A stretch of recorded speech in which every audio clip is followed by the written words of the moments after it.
Drama ini dimulai dengan pria bernama Choi Kang-soo yang mengendarai motornya. Saat berhenti di lampu merah, Kang-soo berbicara dengan delivery man. Seketika mobil menabrak delivery man yang membuatnya terluka parah. Pengendara mobil memerintahkan Kang-soo untuk mengabaikannya. Kang-soo menghubungi ambulans dan kemudian mengejar mobil yang melaju kencang itu. Hingga pada akhirnya Kang-soo dapat menghentikannya. Dia lalu memotret mobil, plat nomor dan pengemudi itu sendiri. Usai ini, pengemudi mencoba mengikutinya, namun saat itu truk lewat. Sehingga si sopir membanting setirnya dan berbelok ke arah jalan tangga yang panjang. Sebelum akhirnya menabrak dinding.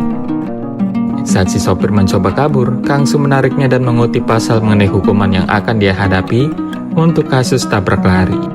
Pada akhirnya, si sopir pun ditangkap polisi. Kang-soo melaju motornya namun dia hampir bertabrakan dengan pengendara motor lain bernama Lee Dan-a.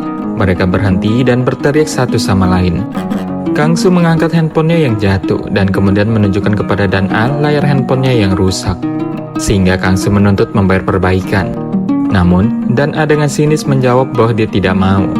Kang-soo terus memaksanya sehingga Dan-a yang kesal menendangnya. Dan-a mengatakan jika memang dia merasa tidak adil, maka tuntut saja dirinya. Dan-a kemudian mengendarai motornya bergegas pergi meninggalkan Kang-soo. Di tempat lain, Ji-yeon lari dari 6 pria berjas. Dia terus berlari di jalanan dengan pria yang mengejarnya. Sementara Jin-gyu menikmati berkendara dengan mobil mewahnya, dan dia mendapati jalan sempit yang kemudian diblokir oleh truk pengiriman. Namun, dia tetap melaju di ruang yang sempit. Tetapi segera menginjak rem saat Ji-yeon tiba-tiba berlari ke persimpangan. Ji-yeon menaiki jalan yang sekarang diblokir Jin-gyu. Dia meminta maaf lalu menginjak mobilnya. Jin-gyu juga menyaksikan dengan ngeri ketika 6 pengejar juga menginjak-injak mobilnya untuk mengejar Ji-yeon. Selanjutnya, Kang-soo menuju kedai bertemu dengan koki Jang Dong-soo. Dia meminta bekerja di restoran mie itu sebagai delivery man. Namun Kang-soo mengatakan dia hanya bekerja selama 2 bulan. Koki Jang mengatakan itu tidak terlalu penting, sebab sebagian besar delivery man hampir tidak bertahan seminggu. Pemilik restoran itu Sun masuk ke dalam. Dia mengatakan kepada Dong-soo bahwa dia bukan orang yang akan membuat keputusan akhir mengenai perekrutan Kang-soo. Ada orang lain yang tidak lain adalah Dan-a. Dong-soo menyadari Dan-a orang yang sebelumnya dia temui. Wawancara dimulai. Dan-a bertanya mengapa Kang-soo bekerja sangat lama sebagai seorang pengantar barang. Kang-soo mengatakan dia hanya menyukai pekerjaan ini. Hingga pada akhirnya, Dan-a menyatakan Kang-soo dinyatakan lulus dan dia bisa bekerja. Di salah satu gang makanan yang ramai di lingkungan itu, pengusaha kaya Jung Hye-ran mendapat laporan dari asistennya mengenai jumlah pelanggan yang mengunjungi restoran di sana. Hye-ran memutuskan mereka perlu mempercepat tanggal pembukaan gang restoran mereka, sehingga mereka bisa bersaing dengan pedagang di sini. Kang-soo kemudian menuju bengkel mobil untuk mengantar pesanan. Kang-soo kagum dengan mobil balapan Jin-gyu.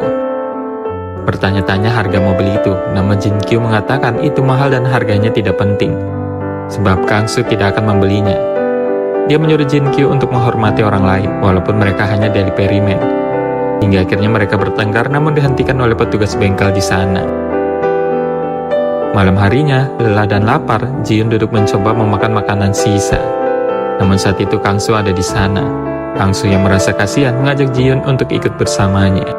Sampai di kedai, Kang-soo menghidangkan jajangmyeon untuk Ji-yeon. Ji-yeon memakannya dengan lahap. Kang-soo pun tersenyum melihatnya.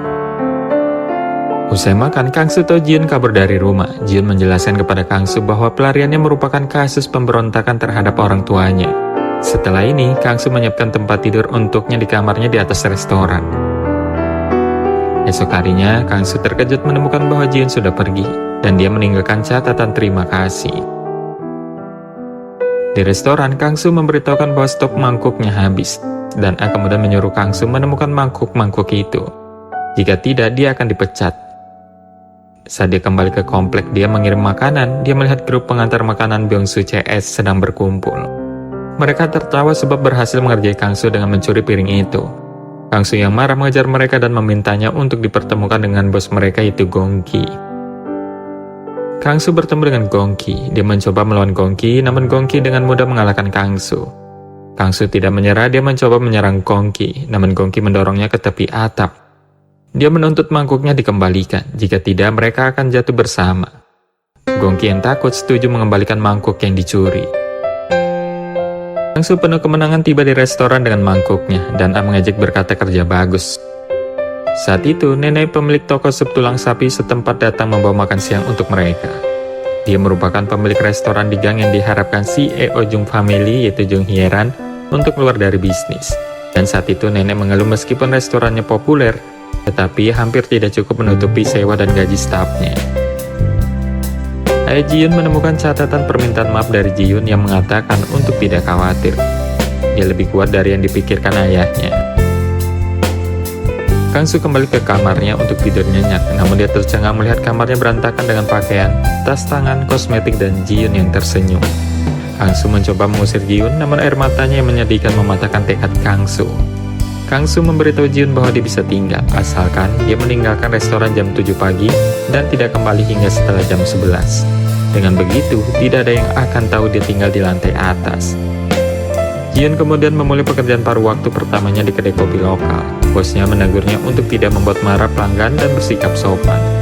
Namun, hal-hal tidak berjalan sesuai rencana saat Oh Jin-kyu memesan kopi dan mengenali Ji-Yun sebagai wanita yang sebelumnya merusak atap mobilnya. Namun Ji-Yun terus menyangkalnya. Pada saat Jin-kyu meminum kopinya, dia hampir tersedak anting-anting Ji-Yun di dalam cangkirnya. Ji-Yun meminta maaf, namun Jin-kyu menuntut menemui manajernya. Saat manajernya tiba, Ji-Yun menjelaskan bahwa Jin-kyu memanggilnya untuk memberitahunya bahwa dia mendapati anting-anting di kopinya. Saat manajer bertanya di mana anting-anting itu, Ji-Yun mengatakan dia tidak tahu. Jin-kyu menjadi heran mengingat bukti atau anting-anting itu tidak lagi berada di atas meja. Sebab Ji-Yun telah menyambarnya dari meja dan memakainya lagi ke telinganya. Berserasi, Jin-kyu menuntut Ji-Yun memberitahu manajernya dia telah mengambil bukti itu. Akan tetapi, Jin-kyu menyadari semua pelanggan merekam tindakannya hari ini saat dia emosi, sehingga dia terlihat seperti orang jahat, dan dia memutuskan untuk pergi.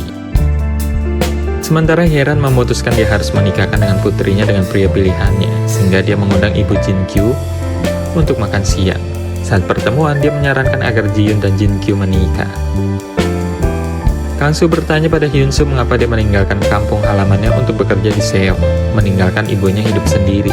Hyun-soo mengatakan dia tidak pernah akur dengan ibunya, sebab dia terlalu banyak mengomel. Kang Su marah mengatakan seharusnya dia beruntung mempunyai ibu yang mengomeli mereka daripada ibu yang telah meninggalkannya. Kang Su meminta Hyun-soo mengunjungi ibunya dan Hyun-soo setuju. Namun saat pergi, Hyun-soo mengalami kecelakaan. Sopir taksi mencoba membawa Hyun-soo ke rumah sakit. Namun jalan diblokir dikarenakan konstruksi, tetapi sebenarnya ada balap jalanan ilegal, sehingga sopir terpaksa menempuh jalan lebih jauh. Jin-kyu berada dalam balap jalanan, dia menantang cebol lain. Segera Jin-kyu dengan mudah memenangkan perlombaan. Selanjutnya, video balapan jalanan ilegal telah bocor. Namun orang-orang ketua O berhasil memblokirnya agar tidak diliris ke situs berita.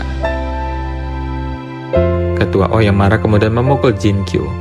Dia memerintahkannya untuk tidak pernah muncul di hadapannya lagi. Bahkan lebih buruk lagi, Ketua O mengatakan agar Jin-kyu mati saja. Kang Su mempercepat ke rumah sakit setelah mengetahui Hyun-soo dirawat di rumah sakit. Sementara di rumah sakit, Hyun-soo yang tidak sadarkan diri berada di ICU. Ibu dan nenek Hyun-soo menangis duduk di samping tempat tidur Hyun-soo.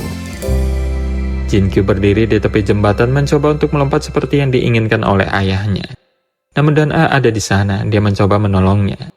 Namun Dan-a kesulitan dan tidak cukup kuat menarik Jin-kyu. Alhasil mereka berdua jatuh bersama. Dan-a kemudian menyeret Jin-kyu yang pingsan ke tepi. Dia melakukan CPR untuk menolongnya, hingga akhirnya Jin-kyu sadar.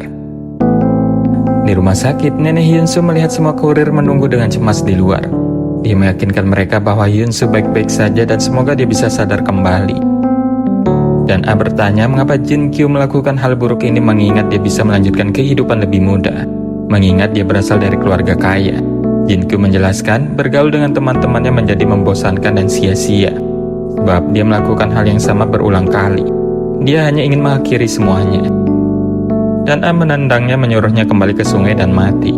Dan A kesal sebab dia mempertaruhkan nyawanya untuk menyelamatkannya saat Jin-kyu tidak pernah mengalami hari yang berat dalam hidupnya. Esok harinya, pada saat Dan-a mengantarkan makanan, Dan-a yang demam dan kesakitan jatuh pingsan. Ambulans membawa Dan-a ke rumah sakit yang kebetulan merupakan rumah sakit yang sama tempat Jin-kyu baru saja pergi. Jin-kyu Jin Kyu mengenali Dan A dan mengikuti para medis ke UGD, tempat dokter memeriksanya. Dokter memberitahunya bahwa Dan A mengalami demam tinggi, mengalami dehidrasi dan memar di sekujur tubuhnya. Dia perlu ronsen dan CT scan untuk memastikan tidak ada cedera serius. Dan A sadar dia terkejut Jin Kyu ada di sana. Jin Kyu menjelaskan dia mampir ke rumah sakit lebih awal sebab tenggorokannya sakit dan kemudian melihat para medis membawanya masuk. Usai ini, Jin Kyu menggantikan pekerjaan Dan A untuk hari ini, mengingat Dan A sedang dirawat. Kang Soo yang melihat Jin Kyu tentu saja merasa tidak suka.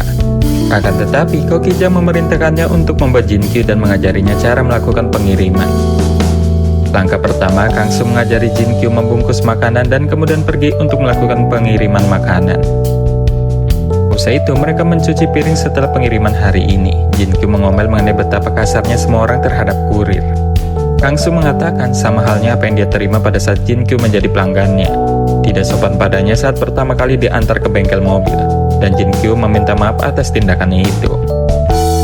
Jiun bertemu dengan ayahnya. Dia meminta maaf sebab melarikan diri, namun ayahnya lega sebab dia aman.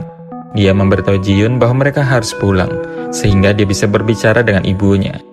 Sebab itu satu-satunya cara dia bisa mengklaim kebebasannya. Usai ini, Jiun memperkenalkan ayahnya pada Kang Soo yang telah membantu dan menjaganya saat dia melarikan diri. Di rumah, Jiun berlutut di depan ibunya, memberitahunya bahwa dia ingin tinggal di Korea dan mencoba hidup sendiri daripada keluar negeri.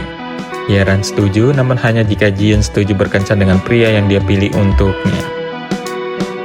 Sementara ibu Jin Kyu mengancam Jin Kyu untuk tidak mengacaukan kencan butanya, sebab jika dia dicampakkan oleh gadis ini, maka dia akan dikirim melakukan pekerjaan kasar di resort Ohsung di Filipina.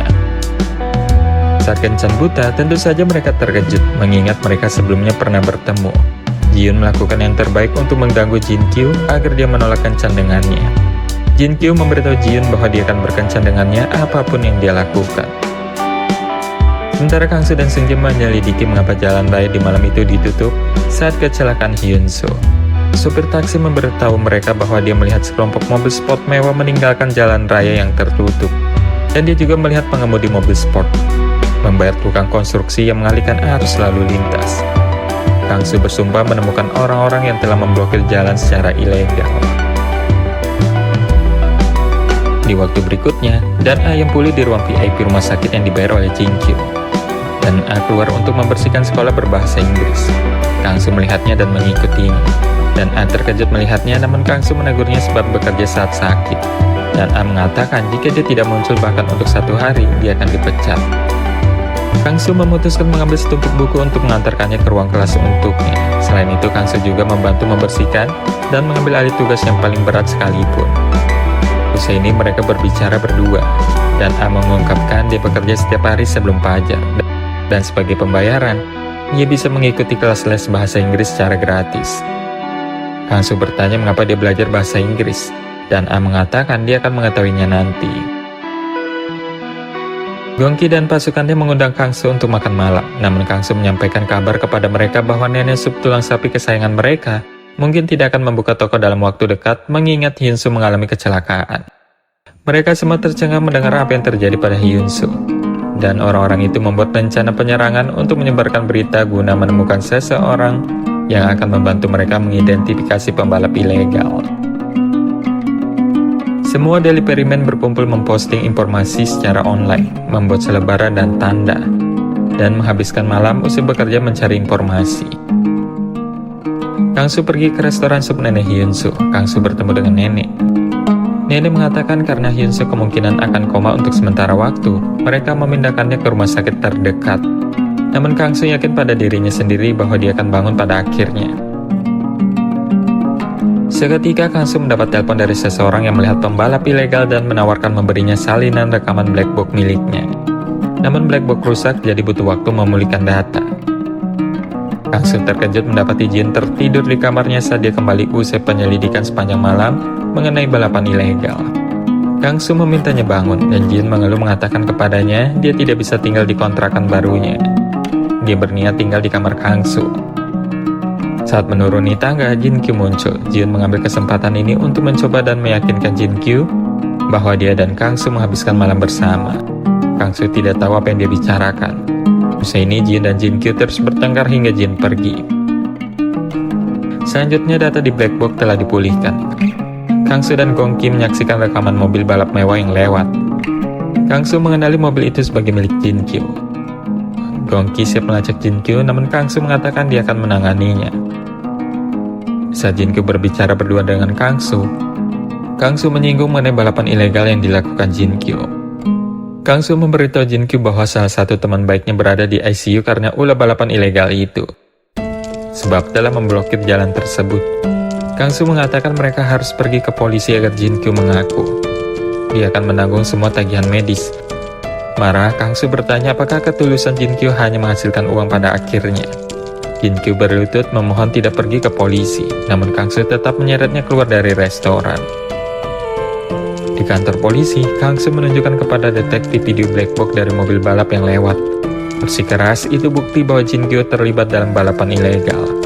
Kang Soo memerintahkan Jin Kyu memberikan pernyataannya, namun Jin Kyu tidak mengaku, mengatakan dia dan temannya baru saja pergi jalan-jalan, dan dia tidak tahu apa yang dibicarakan Kang Soo.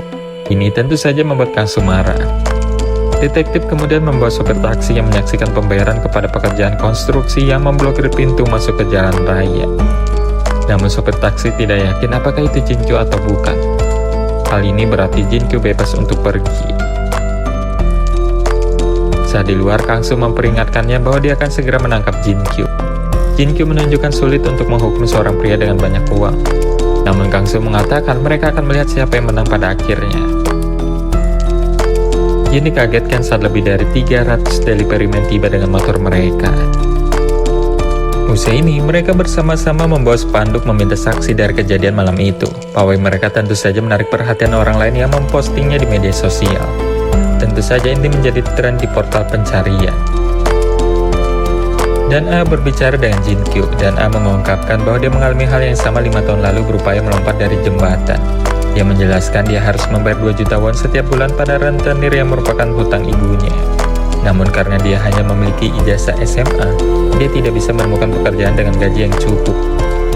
Namun saat dia diselamatkan oleh orang lain, dia mendapatkan tekad menyelesaikan hutangnya dengan bekerja sebagai pengantar mie. Bahkan usai dan A melunasi hutang keluarganya, dia masih bekerja keras untuk mendapatkan penghasilan sebanyak yang dia mampu untuk bisa meninggalkan negara tersebut karena dia tidak melihat harapan untuknya tinggal di Korea. Kang Soo bersama dengan Yongtaek menemukan deliveryman yang mengalami motornya rusak. Kang Soo memperbaikinya lalu bertanya apakah dia melihat ada pembalap jalanan di daerah lingkungannya. Deliveryman ini ingat melakukan pengiriman ke anak muda yang sepertinya sedang menyaksikan video balap jalanan yang direkam di ponselnya. Byung Soo menemui anak muda itu. Dia memerintahkan mereka menunjukkan videonya. Segera mereka mendapatkan bukti itu. Video itu kini menjadi bukti yang cukup mengeluarkan surat perintah penangkapan Jin Kyu. Esok harinya, Jin Kyu yang hendak pergi ke bank dihentikan polisi yang menangkapnya. Namun Jin Kyu meloloskan diri, berlari ke mobilnya dan melaju pergi. Dia bergegas ke rumah sakit menyeret Dan A keluar dari sana, menjelaskan polisi mengejarnya. Dia mengklaim dia telah dijebak. Dia memohon kepada Dan A untuk mempercayainya. Kang Soo menghentikan mereka. Dia memukul wajah Jin Kyu. Dan A mendorong Kang Soo keluar dari jalan ketika dia melangkah maju untuk memukul Jin Kyu lagi. Jin Kyu dan Dan A melarikan diri. Dan A menuntut mengetahui apa yang telah dilakukan Jin Kyu yang membuat Kang Soo bertindak seperti ini. Jin Kyu menjelaskan mengenai jalan yang diblokir, balapan dan koma Hyun Soo. Dengar ini, Dan A melangkah keluar dari mobil dan mulai berjalan pergi. Namun saudara Jin Kyu muncul meminta Jin Kyu menyerahkan diri. Pada saat petugas mulai menyeret Jin Kyu pergi, Jin Kyu menghubungi kembali ke Dan A untuk membantu menyelamatkannya. Dan A terpaksa melawan setengah lusin antek-antek saudara Jin Kyu itu. Usai ini, Jin Kyu dan A segera pergi dengan mobil, namun segera mereka dikelilingi sekelompok deliveryman. Mereka mengarahkan Jin Kyu ke blokade yang telah ditentukan. Dan Jin Kyu berakhir di jalan buntu, di mana Kang Soo menunggu. Namun Jin Kyu tetap melaju dengan kecepatan penuh, saat Kang Soo tetap berdiri, sehingga Jin Kyu menginjak rem di detik terakhir. Pada akhirnya polisi menangkap dan memborgol Jin Kyu. Kang Soo memberitahu Jin Kyu bahwa jika dia masuk penjara dan membayar kejahatannya, Kang Soo akan melihatnya sebagai manusia. Di sel penjara, Jin Kyu duduk dan saat teman satu sel lainnya tidur. Dia diam-diam mengatakan bahwa dia menyesal. Di rumah Dan A merasa pusing sebab pihak rumah sakit menelpon meminta biaya rumah sakit termasuk ruang VIP yang diminta Jin Kyu, mengingat Jin Kyu belum membayarnya. Besok harinya Dan A bergegas ke pusat les bahasa Inggris, panik sebab dia terlambat. Tetapi dia terkejut semua pekerjaan telah diselesaikan. Ternyata Kang Soo yang telah menyelesaikannya. Waktu terus berlalu Dan A dan Kang Soo melakukan pengiriman. Saat itu mereka melihat restoran sup Jung Family akan dibuka besok. Dibuka tepat di sebelah restoran Nenek Hyun Soo. Kang Soo tidak terkesan dengan taktik bisnis curang. Kang Soo semakin tidak terkesan saat Hye-ran tiba di restoran bersama manajer barunya yaitu Jin Kyu. Jin Kyu mengatakan kepada Kang Soo bahwa dia dibebaskan dengan membayar denda 3 juta won. Dia menyesal bahwa semua upaya Kang Soo untuk memenjarakannya sia-sia. Dan A mengintervensi Kang Soo untuk tenang dan memerintahkan Jin Kyu untuk pergi. Kang Soo yang marah memutuskan pergi ke kantor kejaksaan. Kang Soo menuntut untuk mengetahui mengapa Jaksa Kim membiarkan Jin Kyu bebas hanya dengan denda. Jaksa Kim mengatakan itu bukan urusan Kang Soo. Ia kemudian menangkap Kang Soo sebab masuk tanpa izin. Di restoran, Ko Ki-jang dan Sun E siap memecat Kang Soo sebab dia sudah pergi berjam-jam dan belum menyelesaikan pengirimannya. Ko Ki-jang mulai menghubungi seseorang untuk segera menggantikan Kang Soo, namun Dan A memohon kesempatan kedua untuk Kang Soo. Ko Ki-jang dan Sun E menganggap reaksi Dan A terlihat aneh. Sebab Dan A biasanya orang pertama yang menuntut deliveryman yang tidak kompeten harus dipecat. Ko Ki-jang dan Sun E bertanya kepada Dan A apakah dia berkencan dengan Kang Soo. Demi menyelamatkan Kang Soo, Dan A mengatakan bahwa dia berkencan dengan Kang Soo. Sehingga Ko Ki-jang dan Sun E mempertahankan Kang Soo mengingat jika dia pergi Dan A akan sedih. Hye-ran dan Jin Kyu pergi ke tempat Ji-hyun bekerja. Tentu saja Ji-hyun terkejut melihat ibunya bersama dengan Jin Kyu. Lebih mengejutkan, Jin Kyu bebas dari penjara. Para deliveryman berada di kantor kejaksaan memprotes bahwa Kang Soo ditangkap tanpa alasan. Mereka meminta Kang Soo dibebaskan. Mengetahui bahwa Kang Soo memiliki banyak penghargaan sebagai warga negara yang baik, tidak ada pilihan lain bagi Jaksa Kim untuk membebaskan Kang Soo. Sebab ini akan menjadi bumerang untuknya. Kang Soo akhirnya dibebaskan. Dia kembali ke restoran mendapati Dan A di sana menunggunya. Dan A memberitahu Kang Soo bahwa banyak hal gila yang bisa terjadi untuk membuat Kang Soo sadar betapa banyak orang yang tidak bermoral di dunia ini. Dan A hanya ingin Kang Soo tahu bahwa kenyataan berusaha untuk selalu baik hanya akan membuatnya kecewa dan kesal. Sementara Jin Kyu mengingat saat dia dibebaskan. Malam itu Hye-ran menjanjikan kebebasannya dengan syarat dia harus berhasil membuat restoran sup menjadi restoran paling sukses di lingkungan itu dan memenangkan hati Ji-hyun. Jika dia gagal dalam salah satu tugas itu, maka dukungannya kepada Jin Kyu akan berakhir. Di waktu selanjutnya, pembukaan restoran sup Jung Family berjalan lancar. Kang Soo mengintip di restoran nenek, tempat yang dulunya ramai kini menjadi sepi. Kang Soo dan Dan A bersiap melakukan pengiriman. Dan A memberitahunya bahwa untuk mencegahnya dipecat kemarin dengan meyakinkan Sun E dan Ko Ki-jang bahwa dia dan Kang Soo berkencan. Tentu saja ini mengejutkan Kang Soo. Dan A memerintahkannya untuk bermain bersama dan setidaknya berpura-pura seperti pacarnya. Malam hari, Jin Kyu bertemu dengan Dan A. Dan A bertanya bagaimana dia mampu membayar pengacara pembela yang mahal. Saat keluarganya tidak mengakuinya dan publik menganggapnya sebagai cebol yang ceroboh. Jin Kyu mengatakan itu semua karena Hye-ran. Jin Kyu tidak melupakan janjinya kepada Dan A dan mengatakan dia akan menabung uangnya sendiri untuk memberikan tabungannya. Dan A mengatakan itu tidak perlu sebab Kang Soo membantunya memulihkan banyak uang kepadanya. Saat Dan A pergi, Jin Kyu mencoba membuka pintu depan restoran, namun pria misterius mencoba menyerangnya dengan pipa panjang. Pria ini melakukan beberapa tendangan sebelum truk pengiriman tiba yang membuatnya takut. Pria tersebut adalah Sung Jae. Saat itu Kang Soo terkejut melihat Sung Jae keluar di jam ini. Dia melihat pipa di tangannya, dia menuntut untuk mengetahui apa yang telah dia lakukan. Saat Kang Soo mengetahuinya berupaya membunuh Jin Kyu, tentu Kang Soo marah. Dia lalu mengambil pipa yang dijatuhkan Sung Jae dan membawanya ke tempat yang cukup tersembunyi. Kang Soo menuju rumah sakit dan berbicara dengan Nenek Hyun Soo. Nenek mengaku bahwa dia hampir tidak mempunyai pelanggan sekarang usai restoran Jung Family dibuka. Dia tidak yakin berapa lama dia bisa membayar tagihan rumah sakit Hyun Soo. Untuk menyelamatkan restoran nenek, Kang Soo bersama deliveryman lainnya untuk melakukan pengiriman tidak resmi untuk nenek. Mengingat restorannya belum pernah menawarkan pengiriman sebelumnya, sehingga ini cara mendapatkan pelanggan baru. Berkat usaha mereka benar-benar berhasil mengurangi penjualan keluarga Jung. Asisten Hye-ran bertanya-tanya, apakah mereka seharusnya tidak mengirim manajer yang lebih berpengalaman ke restoran? Namun Hye-ran memutuskan membantu Jin Kyu dengan menawarkan membeli restoran nenek seharga 1 miliar won di atas harga pasar. Akan tetapi masalah baru muncul. Para detektif tiba untuk menangkap Kang Soo sebagai terduga penyerangan terhadap Jin Kyu. Detektif mengklaim mereka memiliki rekaman CCTV. Mereka juga menemukan pipa dengan sidik jari Kang Soo. Jin Kyu masuk bertanya kepada Kang Soo apakah dia menyerangnya. Kang Soo dengan berbohong mengatakan dia melakukannya. Di kantor polisi, detektif menunjukkan rekaman CCTV dia melempar pipa. Detektif mengatakan mereka akan terus mencari rekaman CCTV dari serangan sebenarnya. Namun Kang Soo mendesak mereka untuk berhenti menyelidiki. Dia mengaku pelakunya.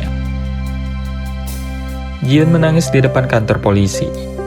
Gong-ki dan pasukannya meyakinkannya bahwa pasti ada kesalahan. Saat itu Seung-jae tiba, dia melewati mereka untuk masuk ke dalam dan mengakui serangan itu. Seung-jae memberitahu detektif bahwa dia yang menyerang Jin Kyu, dan Kang Soo baru tiba sesudahnya. Detektif bertanya apakah Seung-jae memiliki bukti.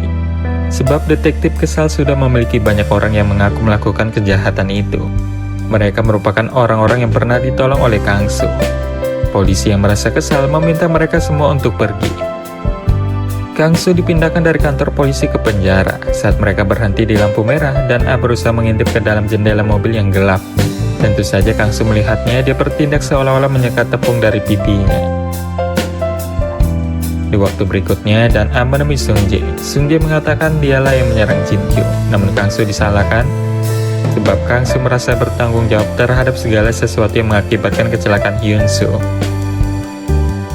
Malam harinya Jin Kyu menemui Dan A. Dia meletakkan amplop berisi uang tunai dan memberitahu Dan A bahwa setiap bulan dia akan memberinya saldo gajinya. Namun Dan A mengatakan dia akan mengurus tabungannya sendiri. Jin Kyu tidak perlu memikirkannya. Dan A menendang Jin Kyu keluar dan melempar uang itu ke arahnya. Dan A tidak ingin bantuannya dan tidak ingin melihatnya lagi. Jin Kyu tidak peduli. Dia mengatakan akan terus menabung penghasilannya dan memberikannya sekaligus pada Dan A. Gong-ki menemui Kang Soo di penjara. Dia mengungkapkan Dan A mengkhawatirkannya dan mereka bersumpah merawat nenek dan restorannya dengan baik. Dan mereka juga akan menjaga Hyun-soo. Seung-jae kembali bersiap menyerang Jin Kyu. Seung-jae meminta Jin Kyu untuk memberitahu polisi siapa pelaku sebenarnya agar Kang Soo bisa dibebaskan. Jika Jin Kyu tidak mengeluarkan Kang Soo, maka dia benar-benar akan membunuh Jin Kyu. Namun Jin Kyu berdiri dan mengatakan bahwa Seung-jae sebaiknya membunuhnya sekarang, sebab dia tidak berniat membebaskan Kang Soo. Jin Kyu dengan marah mengatakan itu hukuman bagi mereka yang memandang rendah dirinya dan memperlakukannya seperti sampah. Hidupnya hancur karena mereka, dan kini semua orang memperlakukannya seperti penjahat. Seung-jae mengayunkan pipa untuk memukul Jin Kyu sebelum akhirnya nenek datang memintanya berhenti. Dia memberitahu Seung-jae bahwa Hyun-soo sudah bangun. Nenek kemudian berbicara dengan Jin Kyu. Nenek dengan lembut berjanji kepada Jin Kyu bahwa dia tidak lagi dilihat sebagai penjahat. Nenek menepuk tangan Jin Kyu dengan manis untuk menenangkannya. Jin Kyu kemudian menemui jaksa mengatakan dia membesar-besarkan serangan itu dan bahwa Kang Soo sama sekali tidak melakukan apapun kepadanya. Jaksa Kim frustrasi sebab Jin Kyu mengubah ceritanya dengan begitu mudah. Namun Jin Kyu tetap teguh dalam permintaannya. Kang Soo akhirnya dibebaskan, dia disambut dengan deliperimen lainnya. Namun yang mengejutkan Kang Soo, dia melihat sahabatnya yaitu Hyun-soo berdiri di sana. Kang Soo senang bahwa Hyun-soo masih hidup dan sehat. Di waktu selanjutnya, Dan A menenggelamkan kesedihannya dalam soju. Dia benar-benar mabuk saat Kang Soo kembali ke restoran. Dan A melihat Kang Soo, namun dia berpikir ini hanya imajinasinya saja. Kang Soo kemudian menggendong Dan A untuk pulang.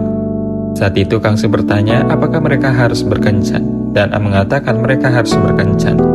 Kang Soo bertanya apakah dia menyukainya, dan Dan A mengakui dia tidak yakin. Namun dia ingin tahu tentang Kang Soo dan dia merindukan Kang Soo. Esok harinya, Dan A panik saat dia menyadari Kang Soo benar-benar membawanya pulang dan itu bukan imajinasinya.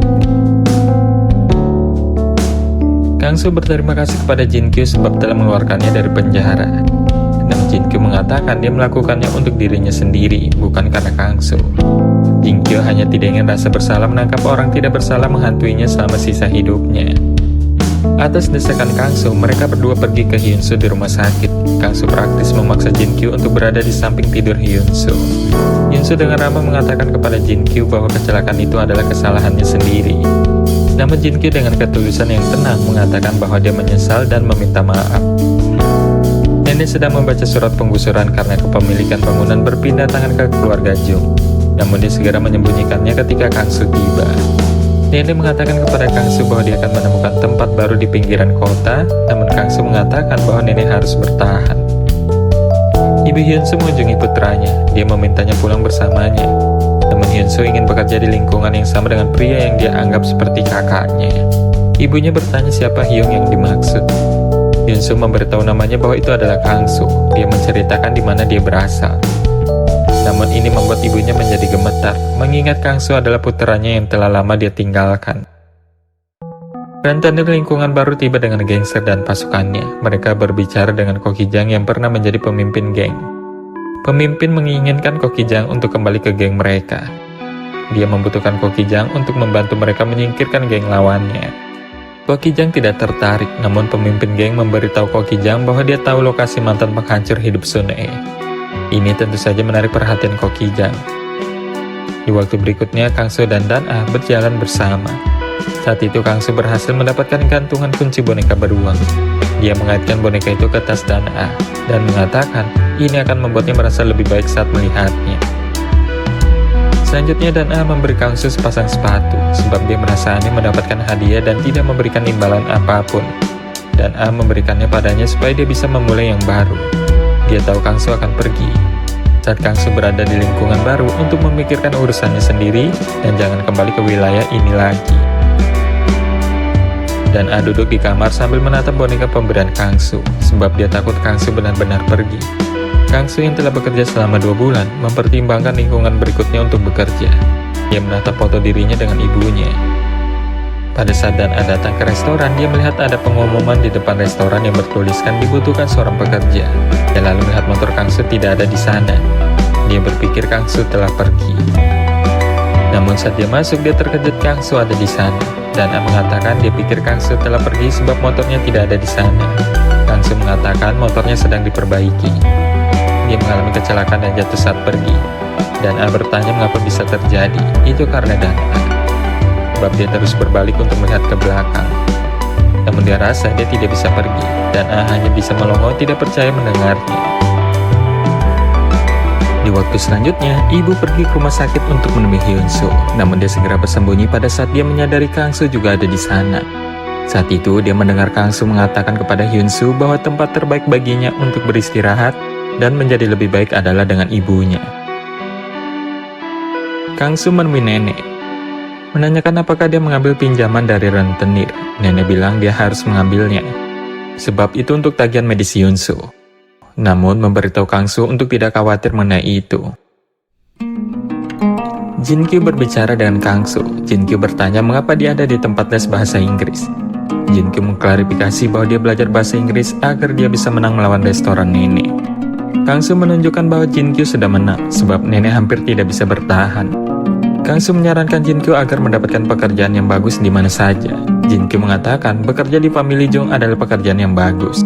Kang Soo meletakkan tangannya di bawah Jin Kyu, meminta maaf sebab menghalangi jalan Jin Kyu. Esok harinya, Dan-a tiba di tempat kerja. Dia terkejut melihat semua petugas dari Perimen sudah ada di sana, bersama dengan pemilik restoran dan nenek. Para pemilik restoran sangat marah sebab nenek diam-diam memanfaatkan delivery man mereka untuk pengiriman. Nenek meminta maaf, menyalahkan sepenuhnya dan meminta para pemilik restoran memaafkan mereka. Namun pemilik restoran memecat mereka semua.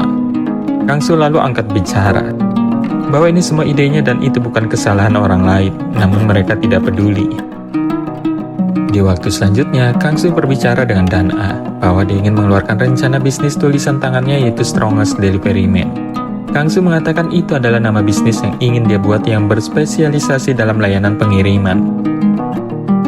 Keesokan harinya, para delivery man percaya diri berjalan di sekitar lingkungan dengan penampilan keren dalam setelan jas. Kang Soo dan timnya mengunjungi restoran lingkungan yang berjuang menawarkan penggunaan layanan mereka untuk 2.000 won setiap pengiriman, daripada harus membayar tarif bulanan untuk petugas pengiriman khusus. Hingga pada akhirnya di setiap restoran setuju untuk bekerja dengan mereka. Sun-e dan Ko Ki-jang memberitahu Dan-a bahwa dia dipecat sebab restoran mereka bekerja sama dengan perusahaan Kang Soo, dan mereka mengizinkan Kang Soo menggunakan salah satu gudang sebagai kantor mereka. Kang Su kemudian menawarkan Dan A untuk bekerja bersama timnya. Mau tidak mau Dan A setuju. Kang Su bertemu dengan Ji-Yoon. Dia meminta maaf kepada Ji-Yoon sebab telah memperlakukan Ji-Yoon seperti anak kecil, walaupun dia sudah dewasa. Ji-Yoon bertanya apakah dia menyukai Dan A, dan Kang Su dengan jujur mengatakan ya. Ji-Yoon tentu merasa patah hati. Ji-Yoon mengakui bukan tempatnya untuk mengkhawatirkan perasaan Kang Su. Dia akan menghadapi gejolak emosinya sendiri. Dan A berbicara dengan Kang Su. Dia berpikir Strongest Delivery Man tidak akan mampu membayar tunjangan karyawan dan jaminan gaji bulanan. Kang Su yakin akan mendapatkan investor. Dan A bertanya kepada Kang Su berapa banyak yang dia masukkan ke dalam bisnis. Kang Su mengatakan 115 juta won. Dan A terkejut bahwa dia belum memberikan uang kepada keluarganya, mengingat bagaimana dia selalu berusaha membantu orang lain. Kang Su mengatakan dia tidak memiliki keluarga. Ayahnya meninggal dan dia tidak mempunyai ibu. Teman-temannya adalah keluarganya. Di waktu selanjutnya, Kang Su memberitahu timnya bahwa langkah mereka selanjutnya membuat aplikasi delivery, hingga pelanggan bisa memesan, menerima kiriman, dan membayar semuanya di aplikasi itu. Kang Su memperkenalkan Yoon Hwa-young yang akan membantu membuatkan aplikasi. Kehadirannya tentu saja membuat Dan A cemburu. Manajer restoran Family Jung melapor kepada Hye-ran bahwa Jin-gyu telah melakukannya dengan baik bulan lalu. Namun keuntungannya masih belum melebihi 20 juta won. Kesulitannya yaitu restoran nenek yang masih bertahan berkat para delivery man. Hye-ran menyadari restoran nenek merupakan pusat dari semua ini. Dan A dan Kang Su sedang bersama. Saat itu mereka menerima telepon dari Gong-ki yang memberitahu mereka bahwa nenek sedang diusir. Dan A dan Kang Su melihat orang-orang yang bergerak mengepak semua barang nenek. Gong-ki mengungkapkan bahwa itu karena Family Jung yang membeli saham tempat ini. Dan Kang Su menyalahkan Jin-kyu yang sebenarnya tidak tahu apa-apa. Semua orang menyaksikan nenek diam-diam dan dengan sedih berjalan menjauh dari gedung yang dulunya restoran miliknya. Jin-kyu menghadapi Hye-ran. Jin-kyu mempertanyakan tindakan yang telah dilakukan Hye-ran. Jin-kyu menegaskan dia ingin menang dengan kemampuannya sendiri. Namun Hye-ran mencemooh bahwa mengalahkan mereka bukanlah kemenangan besar. Hanya kerikil kecil di jalan menuju tujuan utama. Hye-ran mengungkapkan bahwa restoran Family Jung akan berhasil dengan atau tanpa Jin-kyu. Jin-kyu mempertanyakan mengapa Hye-ran bersusah payah dengannya saat itu, dan Hye-ran menegaskan rencana sebenarnya adalah mengembalikan Jin-kyu sebagai pewaris kedua grup Oh Sung, sehingga dia bisa menikahinya dengan putrinya. Kang Su pergi ke lingkungan rumah Hyun Soo. Dia yakin nenek ada di sana. Sampai di sana, Kang Su bertemu dengan nenek yang saat itu bersama dengan Hyun Soo. Namun, Ibu Hyun Soo tidak senang melihatnya dan merunduk di dalam tokonya. Hyun Soo kemudian mengenalkan Kang Su pada ibunya. Seketika Kang Su terkejut bahwa Ibu Hyun Soo adalah ibunya yang selama ini dia cari. Ibu Hyun Soo mencoba keluar dengan alasan membeli buah. Namun Hyun Soo menawarkan diri untuk pergi bersama nenek, meninggalkan Kang Su dan ibunya. Kang Su memberitahu ibunya bahwa sejak dia mengambil semua uang mereka dan meninggalkannya dan ayahnya, dia mencarinya sehingga dia bisa mengatakan sesuatu kepadanya. Kang Su memberitahu ibunya bahwa ayahnya meninggal sebab merindukannya. Bahkan saat dia berjuang melawan kankernya dan harus bekerja sebagai karyawan di kapal. Kang Su menambahkan dia ingin ibunya mengingat sampai hari kematiannya, bahwa ayahnya meninggal karena ibu. Sampai di kamar, Kang Su terus menangis dengan merobek foto dirinya dan ibunya. Dan A mengetahuinya, dia masuk ke dalam untuk menenangkan Kang Su. Usai Kang Su merasa tenang, dan A mendengar cerita Kang Su. Kang Su meyakinkan Dan A bahwa dia akan baik-baik saja dan dia bersyukur Dan A ada untuknya. Jin-kyu berbicara dengan Hye-ran lewat telepon. Jin-kyu mengumumkan bahwa dia berhenti. Jin-kyu menutup telepon dan melempar handphonenya itu. Di waktu berikutnya, untuk pengembangan bisnis, Kang Su memperkenalkan kepada timnya seorang pengacara, akuntan, dan pria dengan koneksi toko motor. Mereka merupakan orang-orang yang pernah dibantu oleh Kang Su. Untuk memperingatinya, Ko Ki-jang mengambil foto semua orang yang berkumpul di depan restoran Lucky Noodles. Sementara itu, Hye-ran memberikan pidato kepada karyawannya di restoran Family Jung saat peluncuran resmi. Dia yakin perusahaan ini akan mendominasi pasar sebab restoran lain yang kurang berdedikasi tidak bisa hidup berdampingan dengan mereka. Hye-ran dan karyawannya turun ke jalan-jalan dengan selebaran, sementara pemilik restoran di lingkungan terdekat hanya bisa menyaksikan dengan cemas. Seketika Strongest Delivery Man muncul di hadapan Hye-ran dengan memakai seragam dan motor baru mereka. Kang Su kemudian berhadapan dengan Hye-ran untuk saling menyapa. Kang Su bertanya, apakah dia bisa menyingkir sehingga mereka bisa menyelesaikan pengiriman mereka. Yeran menjawab bahwa dia bukan tipe yang mundur, dan Kang Su tersenyum bahwa dia juga bukan tipe yang mundur. Yeran menyindir makanan yang diberikan Kang Su hampir tidak memenuhi syarat sebagai makanan, sebelum akhirnya mundur untuk mengizinkan delivery man lewat. Di tempat lain, rentenir lingkungan mendiskusikan mengenai Kim Jong Hyun yang tampaknya mantan suami Sun E. Dan ternyata begitu ayah Sun E meninggal, Kim Jong Hyun menjebak Sun E sebab perzinahan dan dia pergi tanpa apapun. Orang yang membantu Kim Jong Hyun menjebak Sun E adalah orang yang sedang dicari bos mereka atas permintaan Ko Ki-jang. Namun sebenarnya bos mereka tidak tahu di mana pria misterius itu, dan berbohong agar Ko Ki-jang memenuhi kesepakatannya. Mengetahui ini, Jang tentu saja marah sebab merasa dibohongi bos mereka. Dia meminta para rentenir ini agar bos mereka menghubunginya dalam 3 hari. Sementara itu Jin Kyo yang menjadi gelandangan hidup di jalanan dan mencari makanan gratis dan tempat untuk mandi.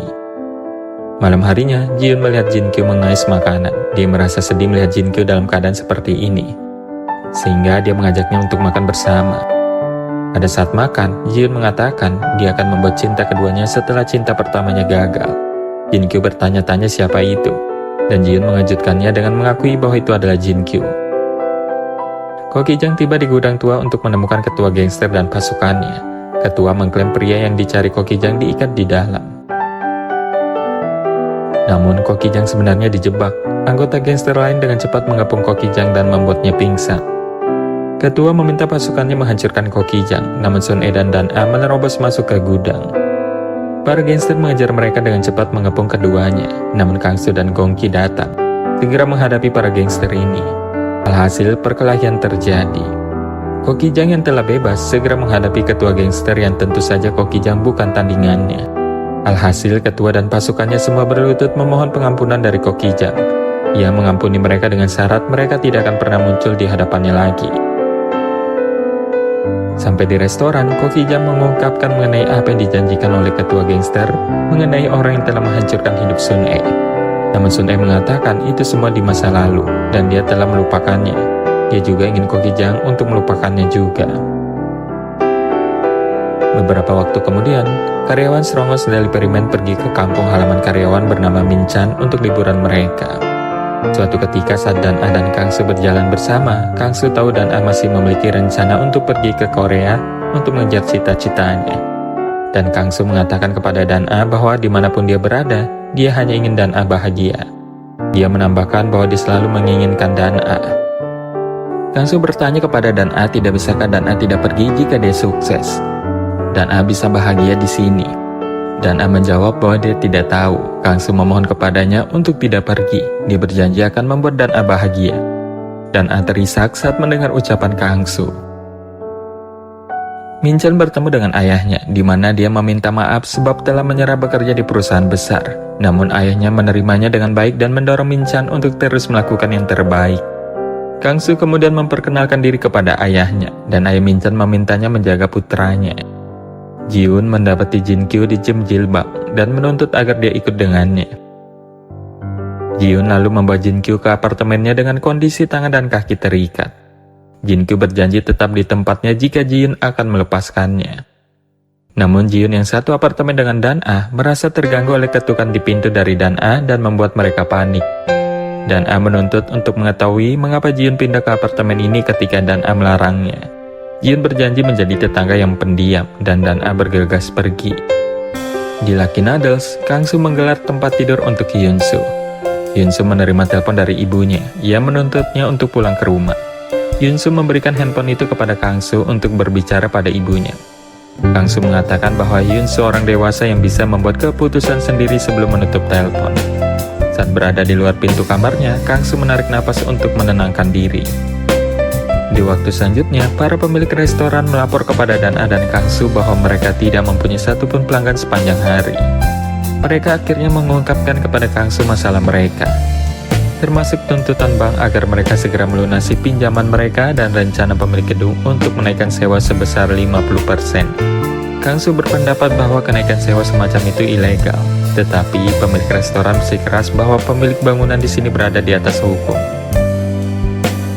Di hari berikutnya, Dan A dan Kang Su bertemu dengan Ji-eun dan Jin Kyo yang kembali dengan peralatan rumah tangga mereka usai dari supermarket. Melihat mereka berdua tentu saja membuat Dan A dan Kang Soo terkejut. Ji-Yoon berbicara berdua dengan Dan A, di mana mereka mendiskusikan perjodohan Ji-Yoon dengan Jin Kyo. Dan A tersinggung saat mendengar keduanya tinggal bersama, namun Ji-Yoon bersumpah mereka tidak melewati batas. Di waktu selanjutnya, Dan A menemukan Kang Soo tidur di restoran, dan dia diikuti oleh ibu Hyun Soo. Ibu bertanya mengenai Hyun Soo, namun Kang Soo menolak menjawab dan hanya menyuruhnya pergi. Namun Hyun Soo turun dan ibunya menyeretnya ke pintu. Hyun Soo meminta bantuan Kang Soo, namun Kang Soo berteriak padanya untuk pulang dan tidak kembali. Selanjutnya Kang Soo bersama timnya menyampaikan kabar kepada para pemilik restoran, termasuk kesepakatan dengan pemilik gedung dan proposal dengan bank. Namun masalah muncul, yaitu restoran masih menghadapi masalah tidak adanya pelanggan. Kang Soo menyarankan bersaing dengan Jung Family Foods dengan menawarkan harga lebih rendah dan bahan-bahan domestik yang segar. Namun pemilik restoran memprotes bahwa mereka tidak bisa membeli semua itu. Kang Soo menawarkan membantu dengan segalanya dan memohon mereka bertahan selama 6 bulan yang mereka butuhkan agar Jung Family Foods gagal. Namun para pemilik restoran memintanya untuk menyerah. Seiring berjalannya waktu, satu persatu restoran disewakan, dan tanda kerjasama dengan Strongest Delivery Man dihapus. Karyawan tentu saja bermalas-malasan mengingat tidak adanya pengiriman. Di rumah, Yeonji mengatakan kepada Dan A bahwa dia harus pergi ke Amerika untuk mewujudkan mimpinya sesuai rencananya dan melupakan semua orang, namun Dan A merasa dilema. Dan A menemui Kang Soo, Dan A mengatakan bahwa dia ingin melihat Kang Soo sukses. Dia memintanya untuk menunjukkannya. Dan A berjanji dia tidak akan pergi jika dia berhasil dan mengakui bahwa dia menyukainya. Pagi hari Kang Soo dan timnya menemui para pemilik restoran dengan memberikan truk berisi bahan-bahan segar. Mereka tidak perlu membayar, namun meminta mereka menjual dengan harga yang sama dengan Jung Family. Selanjutnya Kang Soo membawa beberapa pemilik restoran untuk bertemu dengan Hante. Kang Soo menyerahkan proposalnya dan Hante meyakinkan pemilik bahwa dia akan memberi mereka pinjaman dengan harga baik. Kemudian Kang Soo memimpin rapat di kantor Delivery Man. Saat itu, Ji-Yoon menyela pertemuan untuk meyakinkan Kang Soo untuk memperkerjakan Jin Kyo. Kang Soo mengatakan dia berencana melakukannya. Esok hari, Ko Ki-jan dan Sun-e bertemu dengan Hye-ran yang sedang mendiskusikan bisnis dengan manajer bank, dan ternyata itu adalah mantan suami Sun-e. Sun-e berteriak pada mantan suaminya yang dengan cepat bergegas pergi menghindari keributan lebih lanjut. Di kantor, Min-chan mengungkapkan sebuah perusahaan konstruksi besar bernama Sunjin berencana menyingkirkan kafetarianya. Artinya, mereka harus mencari sumber makanan baru untuk karyawan mereka. Kang Soo berencana menawar dengan semua restoran di bawah bendera Strongest Delivery Man. Sementara, Hye-ran merencanakan penawarannya sendiri terhadap perusahaan Sunjin. Karyawan Delivery Man mengunjungi tempat karaoke, namun Dan A terkejut melihat sahabatnya Yeonji bekerja di sana. Dan A menyeret Yeonji keluar dari gedung. Yeonji mengatakan bahwa dia hanya ingin mendapatkan uang. Ini cara satu-satunya. Dia menolak mendengarkan ucapan Dan A dan kembali bekerja.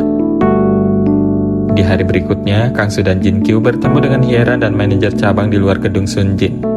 Mereka datang untuk mengajukan tawaran mereka sendiri.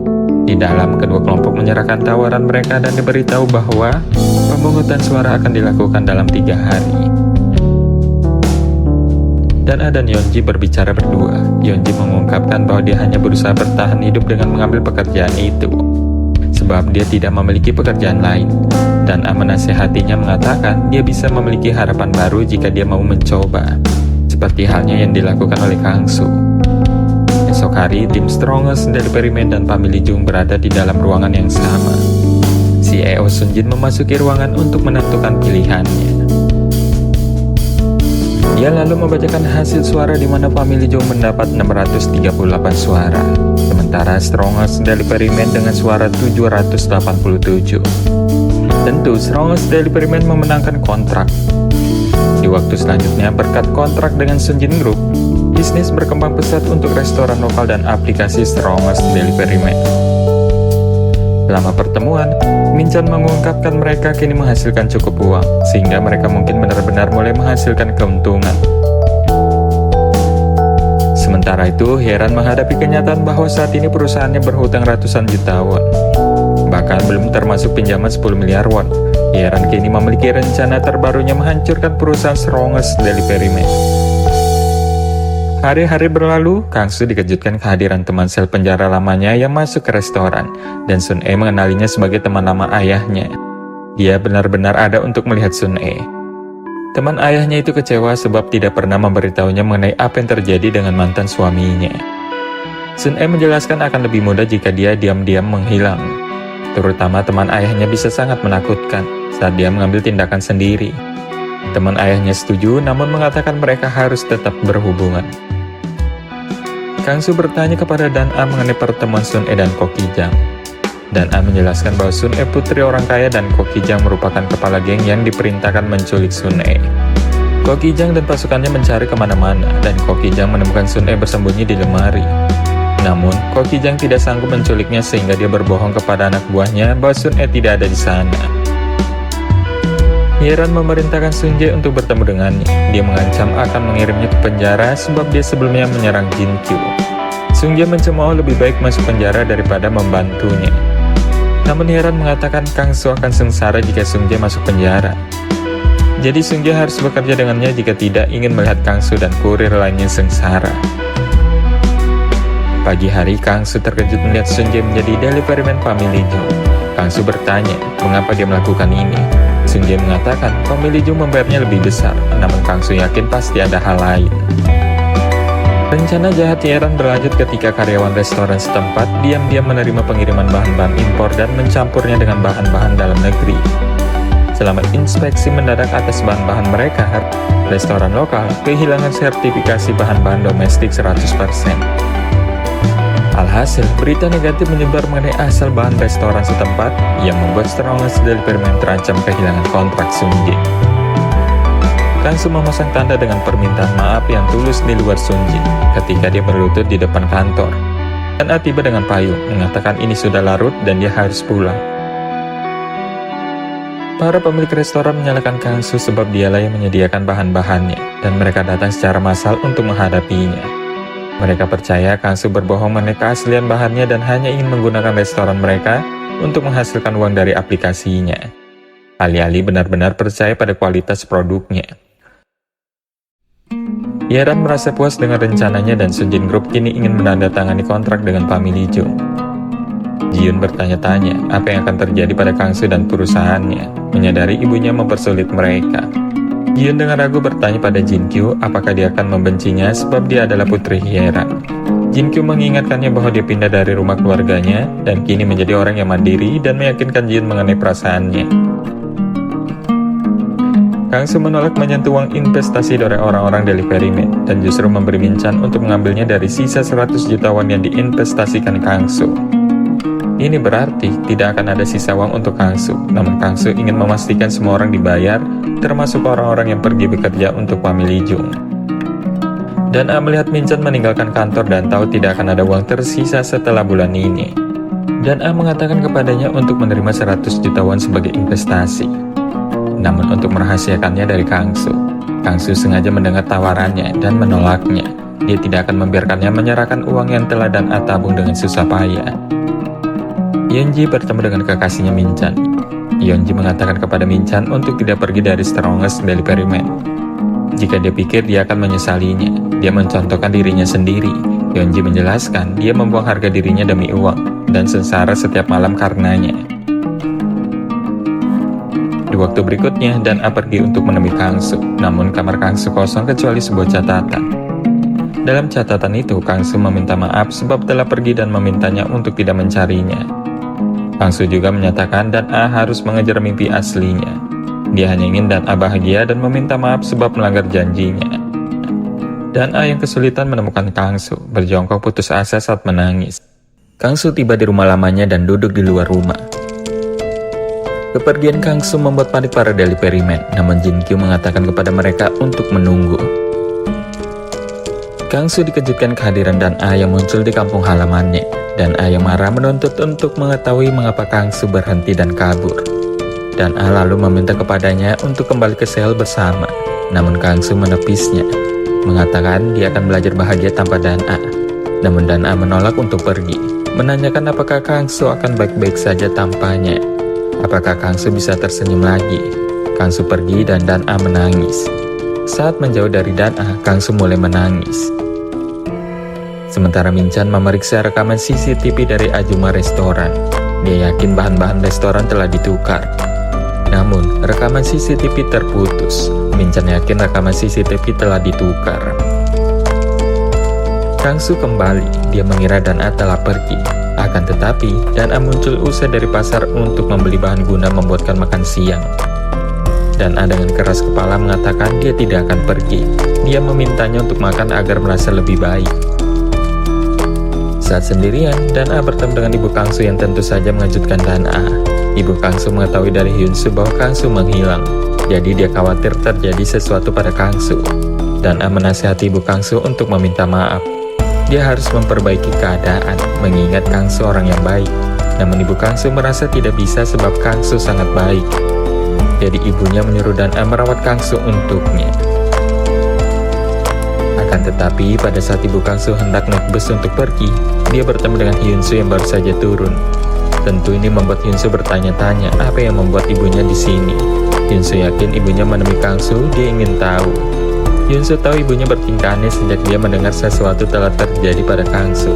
Namun ibunya menyangkalnya. Frustrasi, Hyun-soo ingin tahu mengapa dia dan Kang-soo bertingkah sangat aneh sejak mereka pertama kali bertemu. Dan-a menunjukkan Kang-soo bagaimana teman-temannya telah berinvestasi dalam satu hari di perusahaan mereka. Dan Kang-soo terkejut mendapati 300 juta won. Dan-a mengatakan jika dia menolak kembali, maka dia akan mengkhianati kepercayaan teman dan karyawannya. Akan tetapi Kang-soo menolak, sehingga Dan-a memutuskan untuk pergi. Namun, saat Dan-a duduk sendirian di kereta, segera Kang-soo muncul menanyakan apakah dia bisa duduk di sebelahnya. Tentu ini membuat Dan-a merasa senang. Setibanya di Seoul, Kang-soo mengirimkan pesan video ke semua delivery man, meminta maaf sebab membuat mereka khawatir. Dia berjanji akan berbuat lebih baik. Seung-jae, Byung-soo, dan Yong-tae kembali lagi ke Strongest Delivery Man usai bekerja dengan Jung Family. Yoon berbicara dengan Jin-kyu. Dia bersumpah bahwa meskipun ibunya memutuskan memberinya semua uang, Yoon akan menolak menerimanya. Jin-kyu berbicara dengan orang tuanya. Ketua Om menyuruh Jin-kyu kembali ke rumah dan bekerja untuk bisnis keluarga.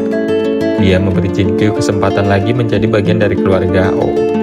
Jin-kyu menolak, mengingatkan mereka bahwa putra kedua ketua Oh sudah lama meninggal. Tentu ini mengejutkan orang tuanya, dan Jin-kyu dengan sopan memutuskan untuk pergi.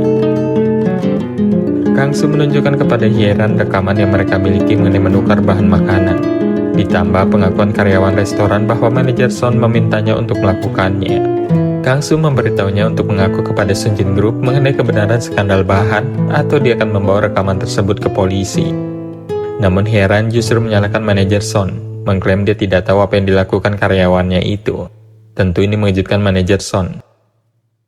Kang-soo ditemani oleh manajer Son menemui CEO Sunjin mengenai fakta sebenarnya. Namun, CEO Sunjin mengklaim dia tidak bisa memutuskan kontrak sebab tidak ada penyelidikan formal.